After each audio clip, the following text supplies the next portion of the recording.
तव कथामृतं तप्तजीवनं कविभिरीरितं कल्मषापहं श्रवणमङ्गलं श्रीमदाततं भुवि गृह्णन्ति ये भूरिदा जनाः। শ্রী শ্রী রামকৃষ্ণ কথামৃত। গিরিশ মন্দিরে ও স্টার থিয়েটারে ভক্ত সঙ্গে শ্রীরামকৃষ্ণ। প্রথম পরিচ্ছেদ। 1885 25শে ফেব্রুয়ারি। ঠাকুর শ্রী রামকৃষ্ণ গিরিশ ঘোষের বসুপাড়ার বাটিতে ভক্ত সঙ্গে বসিয়া ঈশ্বরীয় কথা কহিতেছেন। বেলা 3টা বাজিয়াছে। মাস্টার আসিয়া ভূমিষ্ঠ হইয়া প্রণাম করিলেন। আজ বুধবার, 15ই ফাল্গুন, শুক্লা একাদশী, 25শে ফেব্রুয়ারি 1885 খ্রিস্টাব্দ। গত রবিবার দক্ষিণেশ্বর মন্দিরে শ্রীরামকৃষ্ণের জন্ম মহোৎসব হইয়া গিয়াছে।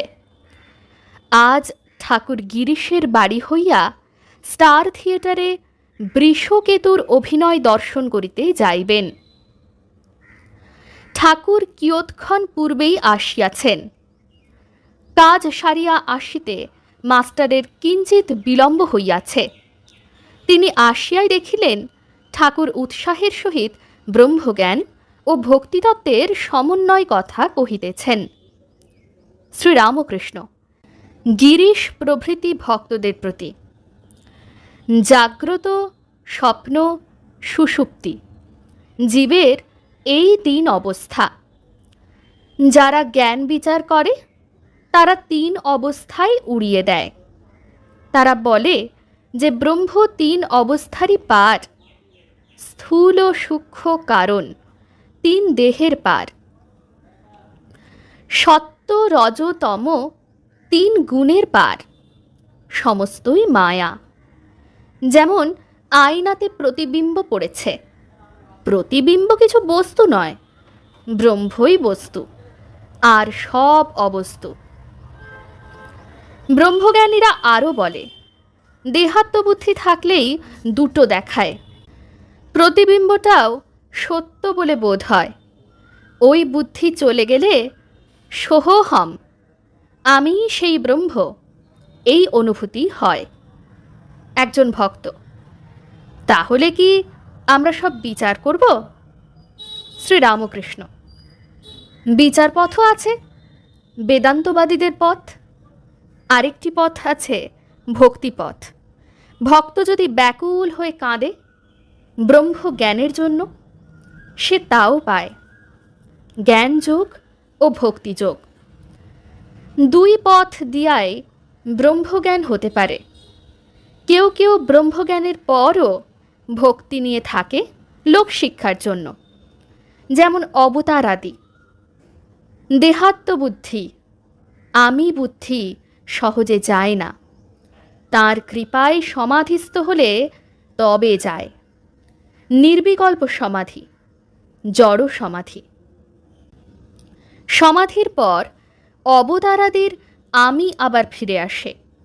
বিদ্যার আমি, ভক্তের আমি। এই বিদ্যার আমি দিয়ে লোকশিক্ষা হয়। শঙ্করাচার্য বিদ্যার আমি রেখেছিল। চৈতন্যদেব এই আমি দিয়ে ভক্তি আস্বাদন করতেন, ভক্তি ভক্ত নিয়ে থাকতেন, ঈশ্বরীয় কথা কইতেন, নাম সংকীর্তন করতেন। আমি তো সহজে যায় না, তাই ভক্ত জাগ্রত, স্বপ্ন প্রভৃতি অবস্থা উড়িয়ে দেয় না।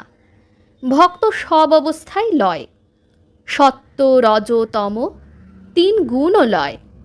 ভক্ত দেখে তিনি চতুর্বিংশতি তত্ত্ব হয়ে রয়েছেন, জীব জগৎ হয়ে রয়েছেন। আবার দেখে সাকার চিন্ময় রূপে তিনি দর্শন দেন। ভক্ত বিদ্যামায়া আশ্রয় করে থাকে। সাধুসঙ্গ, তীর্থ, জ্ঞান, ভক্তি, বৈরাগ্য এই সব আশ্রয় করে থাকে। সে বলে, যদি আমি সহজে চলে না যাই তবে থাক শালা দাস হয়ে, ভক্ত হয়ে। ভক্তেরও একাকার জ্ঞান হয়। সে দেখে ঈশ্বর ছাড়া আর কিছুই নাই। স্বপ্নবৎ বলে না তবে বলে তিনি এই সব হয়েছেন। মোমের বাগানে সবই মোম, তবে নানা রূপ।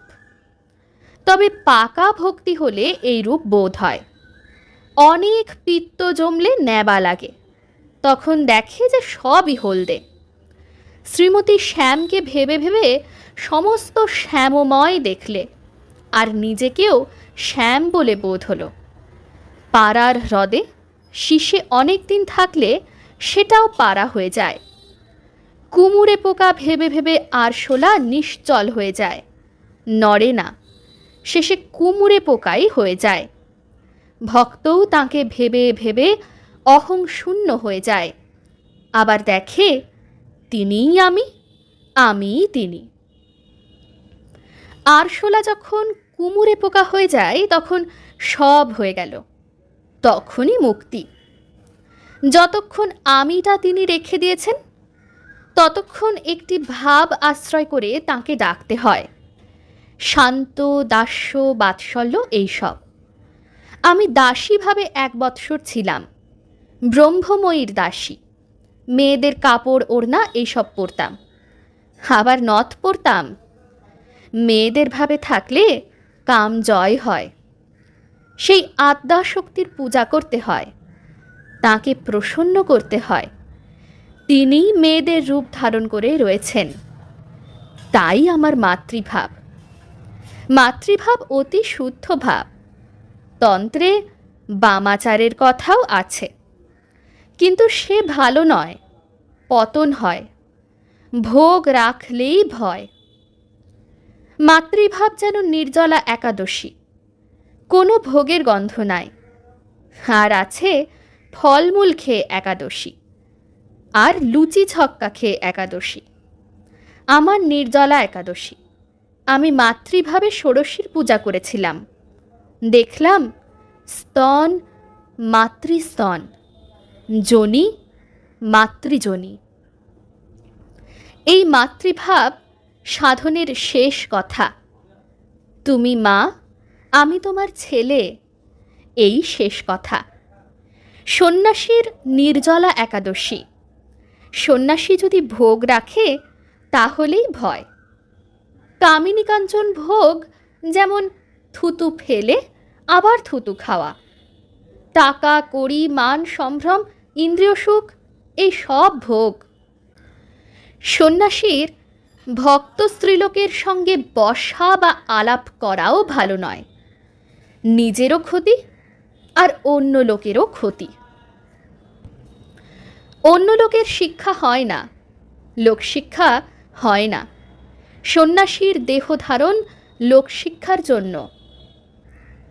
মেয়েদের সঙ্গে বসা কি বেশিক্ষণ আলাপ, তাকেও রমণ বলেছে। রমণ 8 প্রকার। মেয়েদের কথা শুনছি, শুনতে শুনতে আনন্দ হচ্ছে, ও একরকম রমণ। মেয়েদের কথা বলছি, কীর্তনম, এটাও একরকম রমণ। মেয়েদের সঙ্গে নির্জনে চুপি চুপি কথা করছি, ও একরকম। মেয়েদের কোনো জিনিস কাছে রেখে দিয়েছি, আনন্দ হচ্ছে, ও একরকম। স্পর্শ করা একরকম। তাই গুরুপত্নী যুবতী হলে পাদস্পর্শ করতে নাই। সন্ন্যাসীদের এই সব নিয়ম। সংসারীদের আলাদা কথা। 2-1টি ছেলে হলে ভাই ভগ্নির মতো থাকবে, তাদের অন্য 7 রকম রমণী, তত দোষ নাই। গৃহস্থের ঋণ আছে, দেবঋণ, পিতৃঋণ, ঋষিঋণ, আবার মাগ ঋণও আছে। 1টি-2টি ছেলে হওয়া আর সতী হলে প্রতিপালন করা। সংসারীরা বুঝতে পারে না কে ভালো স্ত্রী, কে মন্দ স্ত্রী, কে বিদ্যাশক্তি, কে অবিদ্যাশক্তি। যে ভালো স্ত্রী, বিদ্যাশক্তি, তার কাম ক্রোধ এসব কম, ঘুম কম, স্বামীর মাথা ঠেলে দেয়। যে বিদ্যাশক্তি, তার স্নেহ, দয়া, ভক্তি, লজ্জা এই সব থাকে। সে সকলেরই সেবা করে বাৎসল্যভাবে, আর স্বামীর যাতে ভগবানে ভক্তি হয় তার সাহায্য করে। বেশি খরচ করে না, পাছে স্বামীর বেশি খাটতে হয়, পাছে ঈশ্বর চিন্তার অবসর না হয়। আবার পুরুষ মেয়ের অন্য অন্য লক্ষণ আছে। খারাপ লক্ষণ: ট্যারা, চোখ কোটর, উন পাঁজর, বিড়াল চোখ, বাছুরে গাল। গিরিশ: আমাদের উপায় কি? শ্রীরামকৃষ্ণ: ভক্তি সার। আবার ভক্তির সত্ত্ব, ভক্তির রজ, ভক্তির তম আছে। ভক্তির সত্ত্ব দীনহীন ভাব, ভক্তির তম যেন ডাকাত পড়া ভাব। আমি তার নাম করেছি, আমার আবার পাপ কি? তুমি আমার আপনার মা, দেখা দিতেই হবে। গিরিশ সহাস্যে: ভক্তির তম আপনিই তো শেখান। শ্রীরামকৃষ্ণ সহাস্যে: তাকে দর্শন করবার কিন্তু লক্ষণ আছে। সমাধি হয়। সমাধি 5 প্রকার। প্রথম, পিঁপড়ের গতি, মহাবায়ু উঠে পিঁপড়ের মতো। দ্বিতীয়, মিনের গতি। তৃতীয়, তির্যক গতি। চতুর্থ, পাখির গতি, পাখি যেমন এ ডাল থেকে ও ডালে যায়। পঞ্চম, কপিবৎ, বানরের গতি। মহাবায়ু যেন লাফ দিয়ে মাথায় উঠে গেল আর সমাধি হলো। আবার 2 রকম আছে। প্রথম, স্থিত সমাধি, একেবারে বাহ্যশূন্য। অনেকক্ষণ, হয়তো অনেক দিন রহিল। দ্বিতীয়, উন্মনা সমাধি, হঠাৎ মনটা চারিদিক থেকে কুড়িয়ে এনে ঈশ্বরেতে যোগ করে দেওয়া। মাস্টারের প্রতি: তুমি ওটা বুঝেছ? মাস্টার: আজ্ঞে হাঁ। গিরিশ: তাকে কি সাধন করে পাওয়া যায়? শ্রীরামকৃষ্ণ: নানা রকমে তাকে লোকে লাভ করেছে। কেউ অনেক তপস্যা সাধন ভজন করে, সাধন সিদ্ধ। কেউ জন্মাবধি সিদ্ধ, যেমন নারদ, শুকদেবাদি, এদের বলে নিত্য সিদ্ধ। আবার আছে হঠাৎ সিদ্ধ, হঠাৎ লাভ করেছে।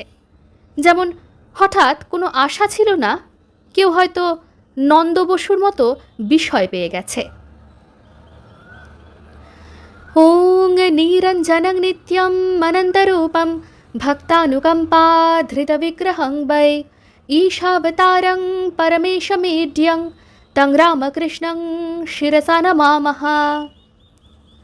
শ্রীরামকৃষ্ণ अर्पणमस्तु।